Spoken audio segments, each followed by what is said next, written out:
Hi, you're watching the Kerrang podcast, and this is all from Evile. Kerrang! Joining us on this week's Kerrang podcast is old Drake from Evile. How are you doing today? Not bad, how are you? I'm good. So you've got your new album, Serpent's Teeth, coming out in August. Yes. It's in the bag. How do you feel now the album's done? Relieved, hugely. After we did Infected Nations, I basically just went home and started the next album because I don't like a lull in the creative side of things. So basically we wrote for 2 years as soon as we finished Infected Nations, and that was an effort in itself. And getting into the studio, especially with Joel being his first album with us after Mike passed, it was a learning experience again, because we know what we're doing, but it was someone else there this time, so that was a bit strange, but it worked out really well. Yeah. And just to get the songs sounding as good as they do, it was just such a relief, because you're always a bit hesitant that it's going to sound terrible. I know it wasn't going to, because we were with Russ. Yeah. And just to hear it was so... Can you tell us about the title, Five Serpent's Teeth, because it conjures up a million quite horrific images. Now, there's a few disputes on the internet already of where the apostrophe should go at Five Serpent, yes, or Five Serpents as teeth, but it's after the T.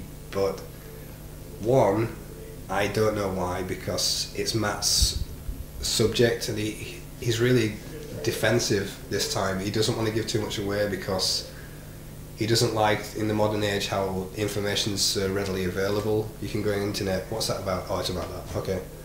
Instead of just listening and reading the lyrics for yourself and seeing what they're about, he wants to do that kind of thing. Right. But I know it isn't about the number of serpents there are. There's a meaning behind the teeth.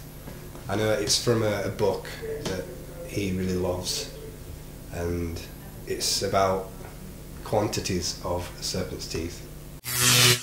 You've been concentrating so much on this album. Are you just itching to get back out on the road now? Yeah.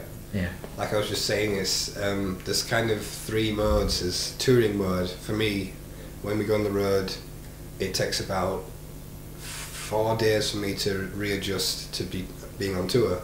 Then when you come home, it takes about 4 days to get used to being home. And then the studio is a completely different thing as well. And now we've done the album, I'm out of the studio mode and I'm not in any mode now. I just want to be playing again, because these songs, we've been going through what we could play, and like the last album we were like, yeah, that'll go down well live, that one that's too long, and every single song of this album we could play, so we're just itching to get out and play them, really. I mean, do you think the next set, I mean, especially when you do a headline tour, will it be quite new song heavy, rather than, you know, some bands kind of throw in a few new songs to begin with? I don't think it'll be predominantly this album, because I know people do want to come and see us and hear like Thrasher and We Were About to Die and Infected Nation, but we love these songs so much, we've put so much effort into them, that we have to just play them for ourselves, if anything, just because we're so proud of them. What's the one song which has the most sort of riffs that you're really relishing? What's the first one that comes to mind? The first one I thought it's called In Dreams of Terror. It's I think it's quite a Lovecrafty thing, not Metallica. It's just quite an evil. It's not mid-pace, it's quite upbeat, and there's a lot of thrash stuff. There's one of the stupidest riffs I ever wrote that I wish I hadn't written, because I'm going to have to play it for the rest of my life. But it's very, very interesting song. Is it going to give you carpal tunnel syndrome? Yeah, I think I already did in the studios. We did like, I think 4 guitar tracks, and to get them exactly the same, it was just... But yeah, it was worth it. There's a US comedian that's going to... kind of contributing vocals to one of the songs. Yes, Brian Posey, I think it's Posey, not Posey, on a track called Cult.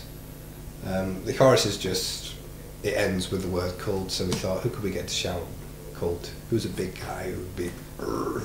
I thought Brian Posey, so he was a fan of the band, so we thought, why not? So I emailed him and he sent some files over him shouting the word cult and another word similar to it.